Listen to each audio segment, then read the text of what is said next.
If you're looking for a way to innovate in your business and maybe you're feeling tired of having to run everything on your own, or you feel like you could serve your clients better if you could bring somebody else on, today's conversation with Mikki is all about profit partnerships. She is sharing how she approaches profit partnerships and why they can look like something like a joint workshop or a referral network, but really you're diving deeper in with somebody so that you can both work towards a single goal and bring both of your expertises to the table to serve your clients really well. We also talk a little bit about how business is evolving and why partnerships are going to be really important as we continue to grow and as the online space continues to be where people are looking for their services. Mikki of Connector Consulting empowers evolving entrepreneurs and human-centered CEOs to elevate value, voice, and visibility with distinct and disruptive strategies that connect the dots between purpose and profitability. Before building her business, Mikki Wilson built her identity as the Dot Connector, growing her personal brand across the North Shore and beyond. She is the Chief Energy Officer of Dot Connector Consulting, a human-centered business consulting firm that supports solopreneurs and small business service providers. When she's not connecting the dots, Mikki serves as the board leader for nonprofit organizations focused on education, entrepreneurship, and advocacy. Hi, Mikki. Thanks for coming on today. So excited to be here and talk about all things profits and partners. So I let everybody know your official bio at the beginning of the episode, but can you tell us more about kind of your business journey, how you got to what you're doing today, and maybe how you came into Profit Partners as a part of your business? Absolutely. We could have a whole podcast episode just on this alone, but I'll keep it super brief. The way it all started for me is 4 years ago. I started a business after suffering severe burnout from a 15-year corporate career. I had taken like a 6-month break after leaving my career. I started this business, and I started the business like showing up as a virtual assistant. So it's been a 4-year journey of rediscovering who I am, finding my chief energy officer identity and really pouring that into business. And how I'm showing up today is I'm a coach, a connector, a collaborator. I love working with solopreneurs and service providers to really focus on what their bigger picture is. My skill set is marketing and entrepreneurship in general. So that allows me to look at their business in a holistic way so that they are building a business that ultimately serves them. That's Yeah, where we're at today. so many of us started off as generalists, like I will do anything you want me to do to get paid money, and then we figure out where we actually want to be and where we can be helpful, and that's so much more beneficial for our clients too. Oh, I totally agree. And the funny part about this conversation is when I entered my business, I thought I would be building Squarespace websites. And then I quickly realized, I think as a generalist, we have so much expertise. I think when you start to try to funnel that down into a specific area and become a specialist, you quickly realize that you're either meant to be a generalist, or you have to kind of figure out which specialty really brings you joy. And it was so funny. As soon as I started building websites, I was like, I don't know how long this is going to last. And it was really because I felt that I had great knowledge, but I ultimately was not serving great value with that particular skill set. So yeah, the plight of the generalist, either just figuring out how to do it all or getting very kind of narrow in that thing that you love to do the most. Yeah. And I love that perspective of like, we have to find the place where we have great knowledge, but we can also provide great value. And I think that is a hard place to find until you're years into business and it's still always changing. Yeah, I agree. I've seen this and I've always wondered why this 3-year mark is so critical for business owners.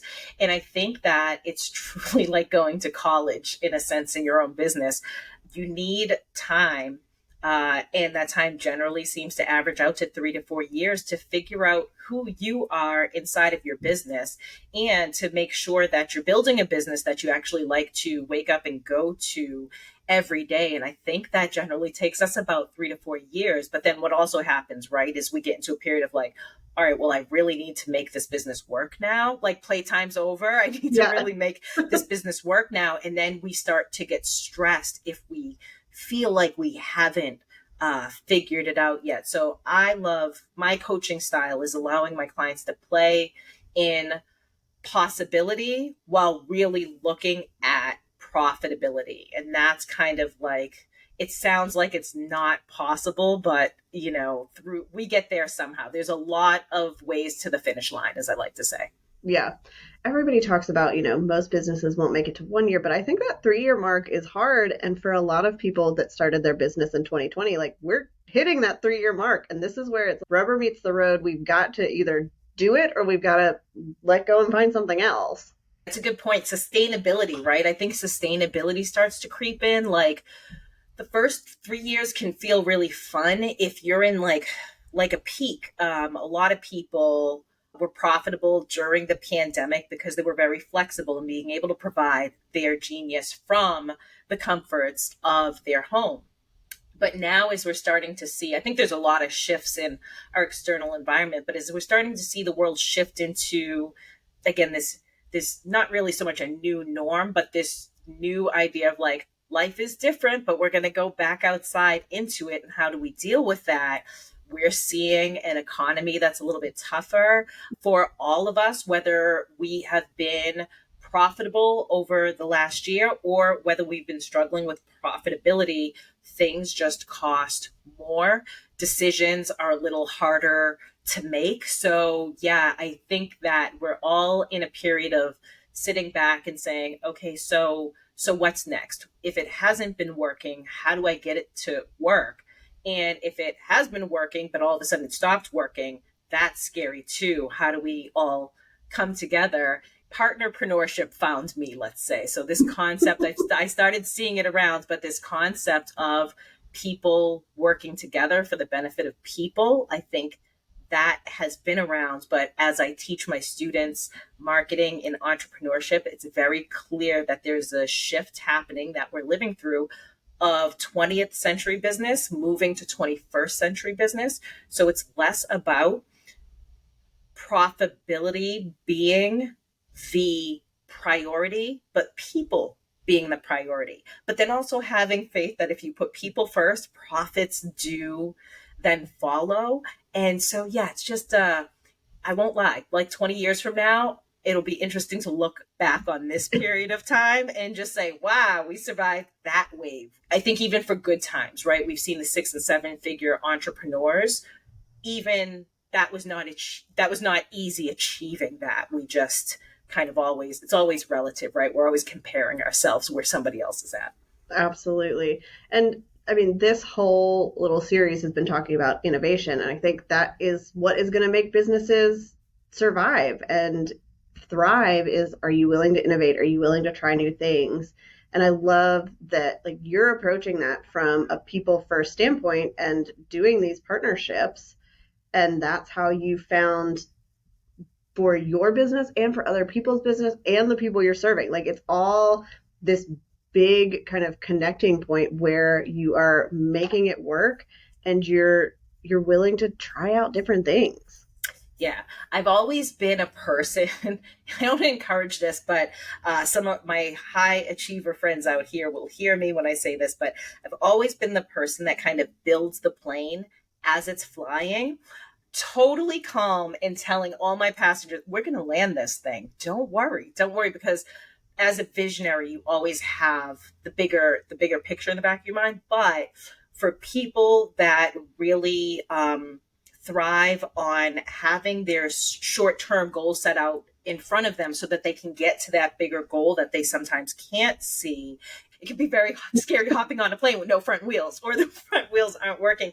But I thrive on that because that's when my creativity kicks in. And I agree with you completely. We're in an age of innovation.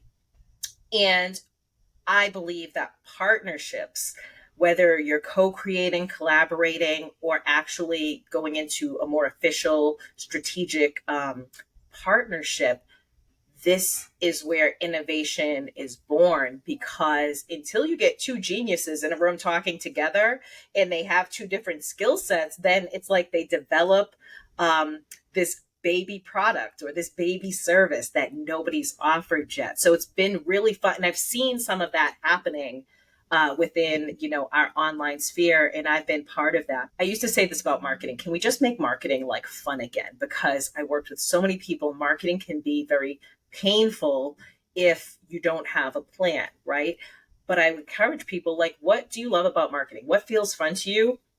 Do more of that, because we generally will just do more of what we have fun with. So I encourage people, when sales are slowing or clients aren't pouring in, if you have the resources or the ability to just find a playground of possibility and start to create a partnership strategy, that can really help ease some of, the pain of being 100% responsible, for your business.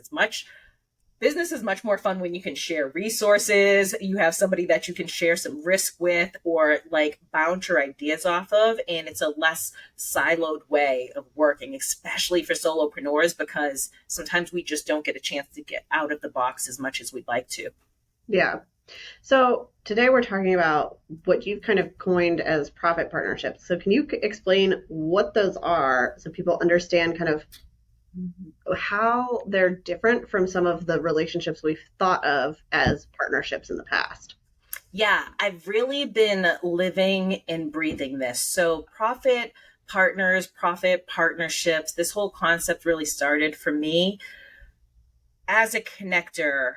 I have the ability to refer so many people out, especially with the background of marketing, refer so many solution providers, service providers for certain things. And I would tell people, I am great for your big picture stuff, but let me connect you to one of my, what I started coining is just partners, because I have a wide network. And so I love this network because it's more than just social capital to me. It's really being able to connect people with the specific solution they need in that moment. So it took me probably like a year into the business to realize, like, I wasn't looking at how to monetize my referrals necessarily, but I just knew that I had so many different layers of partnerships, from just simple referrals, people that I could say, hey, go see this person. I trust them. I've worked with them before, and that had a lot of value. But then I had people that would come to me and they wanted to collaborate with me in like a workshop setting. They brought a certain expertise. I had a certain expertise.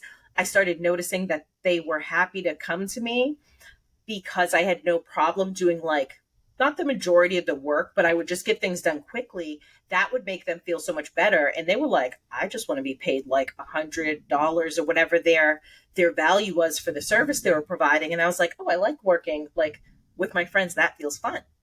And then most recently, I piloted a dual coaching program with one of my own coaches.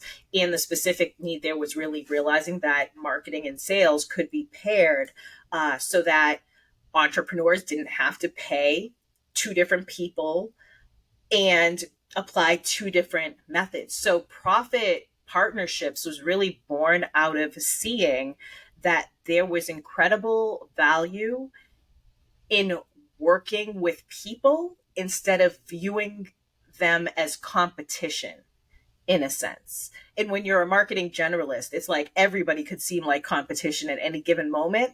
And I just never was into that. I was just like, okay, so how can I work with everybody so that my clients can ultimately have their problems served? I make sure it's always just been my general thing, but I definitely put my clientele, my audience first. And that's how I approach solving their problems. That's how profit partnerships were born. And then I just started seeing, it's like the red car. I started seeing people start to talk about it. And I said, you know what? I'm going all in, head first, and really starting to talk about this, because I believe that partnership, and my newer term, because it's more of a business model now, is partnerpreneurship. This is a way that people who are in that third or fourth year, it could be your 17th year, but this is a way in a competitive, and meaning externally with like the economy and everything, in a tough environment, partnership could literally be the way to breathe life back into your business, into your profitability, into your life. Because if it's been a tough time doing it solo, it feels so much better when you have support, whether that's a couple of partnerships, one partnership. It's much like a marriage too. I like to say it's nice when you come home and somebody has cooked the dinner for you. Yeah. So what, like this partnerpreneur business model, if somebody's thinking, okay, I like partnering with people, I've referred people out, what does it look like to transition or maybe just add it as part of your business model instead of just, I have referrals, sometimes we work together. How does that play out? I got it. And don't mind me, your audience, for looking off to the side. I actually brought up notes for this one because I have a framework for this. And there is an actual strategy. So the first thing I would say is, before even reaching out to anybody, just whip out a piece of paper and start to write down people that you would love to potentially work with, collaborate with on something. You don't even have to think about the what yet, but just like people you love. Like I love working with Samantha, and I do a mastermind together. So I love your energy, your vibe. We could totally sit down and say like, okay, I do entrepreneurship, you're doing web, but it's just identifying people that you love to work with and then going into the goal planning. So it's much like strategy. So I will give my framework. Since I'm the dot connector, the framework is simply DOTS, DOTS. DOTS is define, outline, target, and survey. So very quickly, you're going to define your objectives for a partnership. What goals or what is the objective you are looking for from this partnership, and be very clear with that. You might want to identify areas where you need support, where you need additional resources, capabilities that could complement your existing skill set. So just start to kind of define what a partnership would look like for you as it supports you and your business. The partnership should definitely feel very supportive. So you want to be very clear when you start to define your goals and objectives. The outline is the plan. Again, it's the resources. What do you need? Start to get a little bit more specific. Do you need somebody that knows how to set up systems quickly? Are you a marketer? You would love to work with somebody that knows sales, because you know that once you teach somebody how to communicate the value, they also have to be able to capture the value. There's so many areas of business where there can be complementary things. The website designer and the copywriter, right? Coaches and consultants often have a symbiotic relationship, but you just want to outline how you can contribute to the partnership and what you expect from the partner in return. In a presentation I just did, I talked about marriage a lot because it really does. The partnership, it is a marriage of people coming together for a bigger picture, and to yield a better, brighter future. But much like dating, we should know what like the deal breakers are and things in advance, so that keeps us out of any extra stuff towards the end. So targeting is really just finding your profit partners that align with your business goals and your target value. So think of this as your target profit partners as opposed to your target market. You just want to make sure that you line up together. And then the surveying part is just assessing their reputation, their capabilities, and make sure it fits with your objectives. Reputations equal revenue in some cases. So I just tell people, make sure you check the person's track record. Partnerships are not meant to jump into like overnight. You really want to connect with the person. You want to cultivate the relationship. A lot of communication has to happen. And then it's kind of, for me, a gut feeling like, I feel good about this person. And then you just create the things around you to protect that relationship as it grows to be profitable. Yeah. What's really important about your framework too is you are not starting with a person and saying, "Oh, I really like this person. I want to figure out a way to work with them," and trying to like force something. You're Right. looking at, "I would like to add this to my business model. It would help me and it would help my clients." And then you're kind of figuring out, okay, what could that look like? And then going out and finding the person that fits into something. When I look for guests, generally I have an idea of a topic I want to talk about. So I find a guest to fit that instead of, oh, I really like this person. Let's try to come up with something that we could share on the podcast that isn't going to be as good of a fit because we're forcing it. Yeah, especially with podcasting, relevancy is a great word, right? It should be relevant to your audience, relevant to what's going on in the world. So I say with partnerships, it should be relevant to you for sure, but definitely relevant to the audience. One of the things I evaluate is making sure my audience aligns with my partner's audience. And that ends up happening through the core values and everything anyways. But I really love finding the portion of their audience that I can really serve because I know it matches and they've not yet discovered me. It's the same for me as well.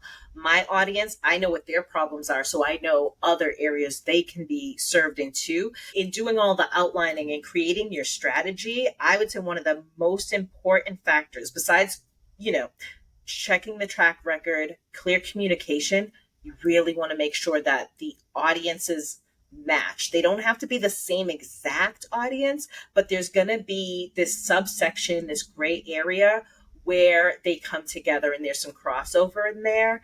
And that helps open the door for so many other opportunities as well too. But yeah, it's that relationship of just making sure you're really serving who you're meant to serve. And then you can figure out how the skill sets come together or what else needs to be. But really, the most important part about partnerships in general, or actually one of the key factors for a successful partnership, are two partners that put people before profits. Because if we're always focused on the profit piece, when things stop working and our people are unhappy, it's almost like you don't know how to solve the problem because you're looking at it from a profitability point of view as opposed to a problem solving point of view. And the whole point in partnerships is to solve problems in a bigger and better way.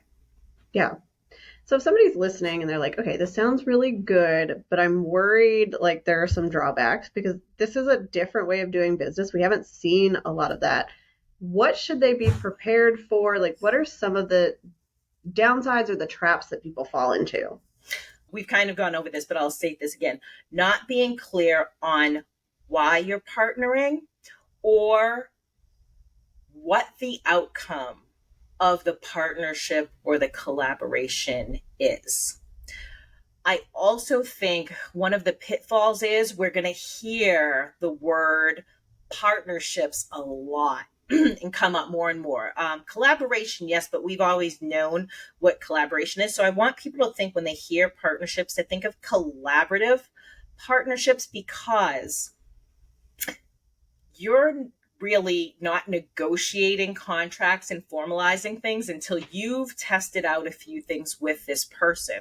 The big pitfall is thinking that partnerships are structuring part of your business and giving over a piece of that business to somebody, or these just very, very deep levels of strategic alliance. Those are all great and dandy. I am just introducing the power of partnership and collaboration for people who are considering that as a business model for cash flow. So I tell people, partnerships do not guarantee profitability. Your business model guarantees profitability. So when I talk about partnerpreneurship in this term of profit partners, profit partnerships, it is part of my business model to work in collaboration with people at different levels. So the pitfall is, do not go into partnerships solely thinking that's a solution to your profitability, because partnerships do not guarantee profitability. So go back to your business model, and you really want to keep that in mind when you're looking to work with people. The last thing I'll say quickly, if you are interested in partnership, you're like, okay, I don't know what this looks like, this feels like a lot, start with co-creating. Start with co-creating. Find a couple of your business besties. Maybe the three of you have digital courses and they would all complement each other in a package. Talk about how you can package your courses to serve your client in a much deeper way than if they were just to get that one piece of content as opposed to three. And then there's more value in that. And my big thing is circular community within our online community, particularly, is that I want everybody to win. Partnerships should be win-win situations. So just start with co-creating, talk about what collaborating looks like. You can start to play and test products and offers without yet having to worry about, okay, how are we splitting? You want to have talks about how you're splitting money and what systems you're using. But I encourage people, if you're really looking at partnership as part of your bigger business model, start with co-creation. And you can Google that. There's a million examples of how people can co-create together. But that's how I look at the phases of partnership. Co-creating is if you're interested and you want to play around and say, hey, what can we put together that actually has value?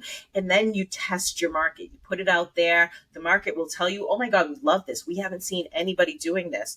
When I piloted that dual coaching program, I hadn't seen two coaches inside of one program with two different expertises serving clients super deeply. I hadn't necessarily seen that yet in my experience.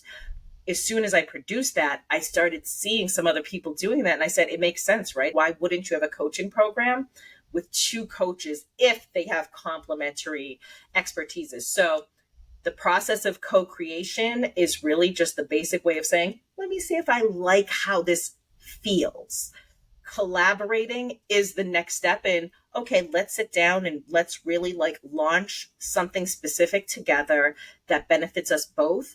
Once you collaborate successfully and you like that and you see a potential for something much bigger, that's when it's time to come sit together with your partner and look at the bigger picture of negotiating and formalizing. What is the percentage split? I ask people all the time, would you rather 50% of a watermelon or 100% of the grape?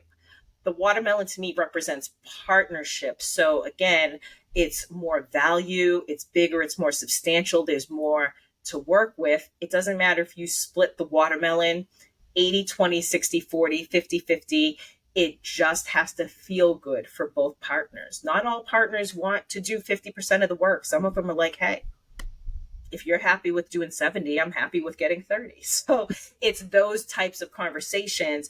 And then that's when I say, do not just have a partnership and run profitable partnership programs or events or whatever have you without having your legal stuff together, your financial stuff together, because what you don't want is there to be some kind of hiccup where now you and the partner are at odds, because everything you built can start to crumble, especially if your audience and your community starts to see conflict or lawsuits, right? We've seen this in our online coaching world. So it's like, what prevents all this?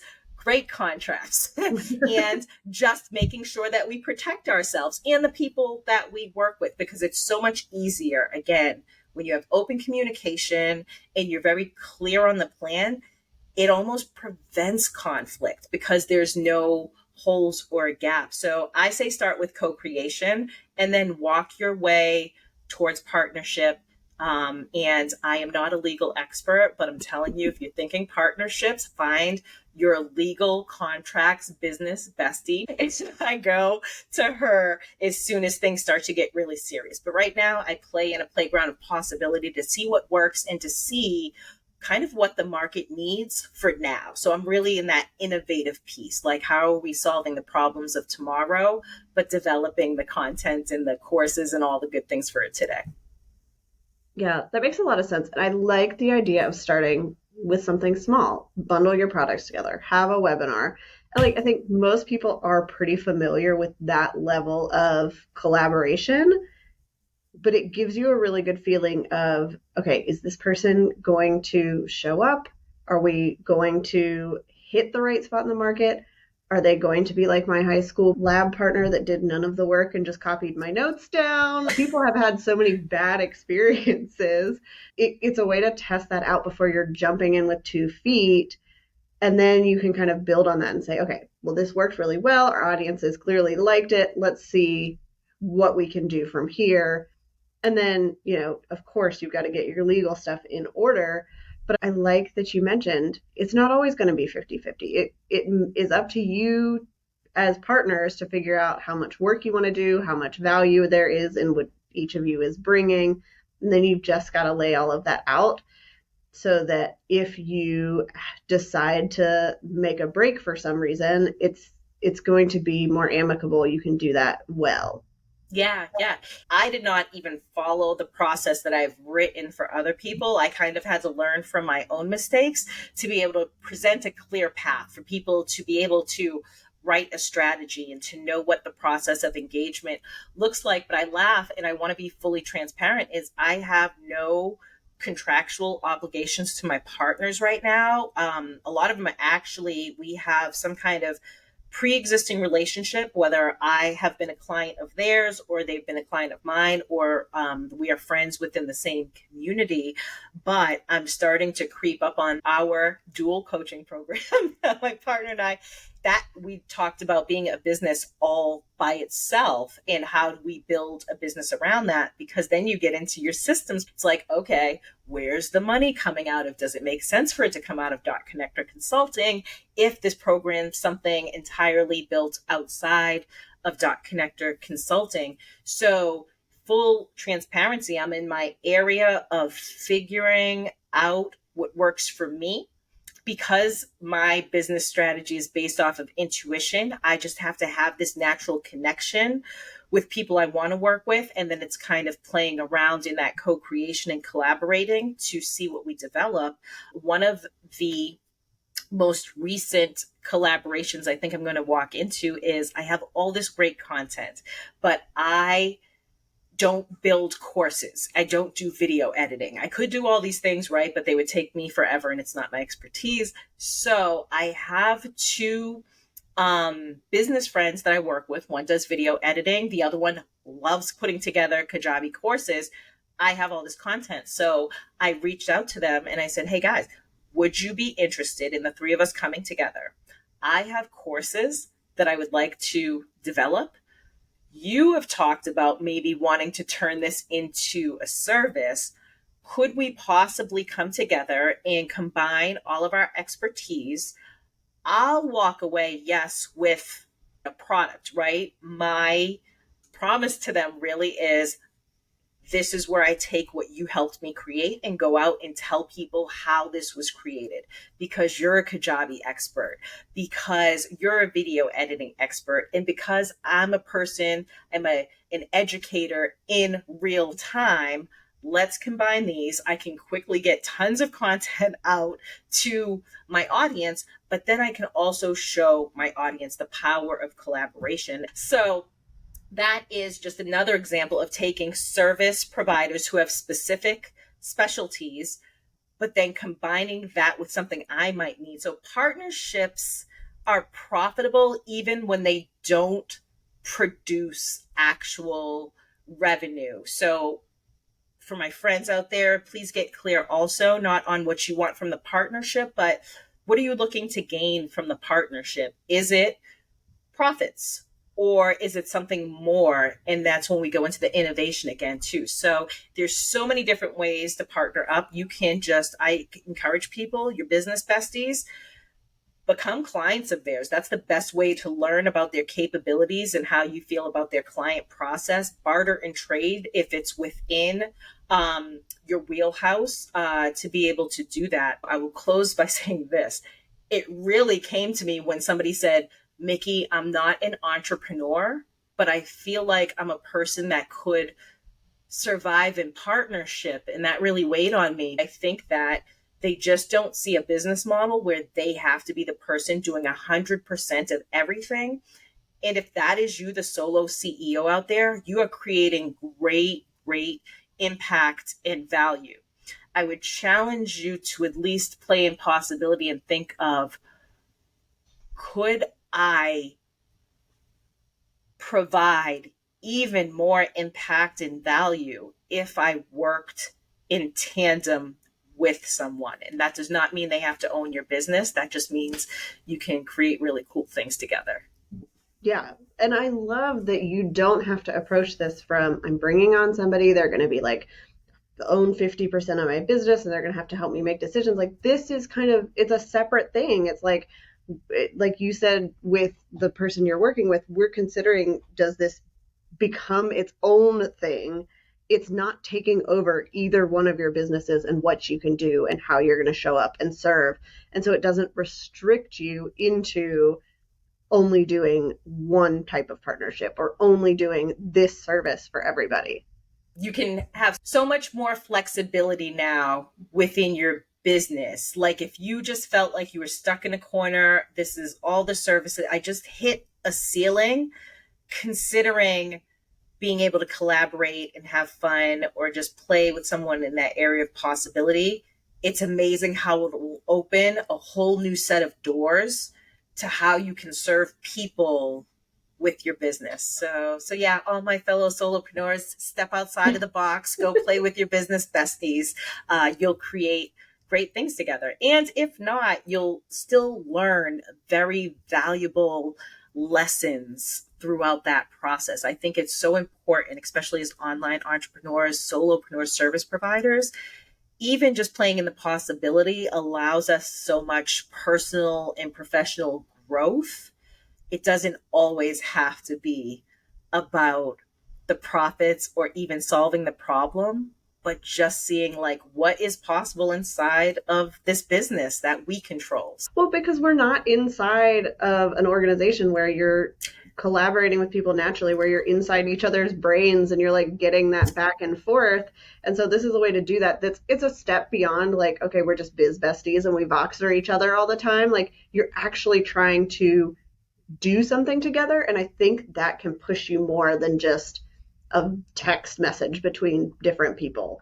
Yeah, there's layers of support, right? Sometimes we just need our biz besties to brain dump on and hear things. But after a while, it starts to feel like, oh, we're always kind of coming back and forth and we have these commonalities.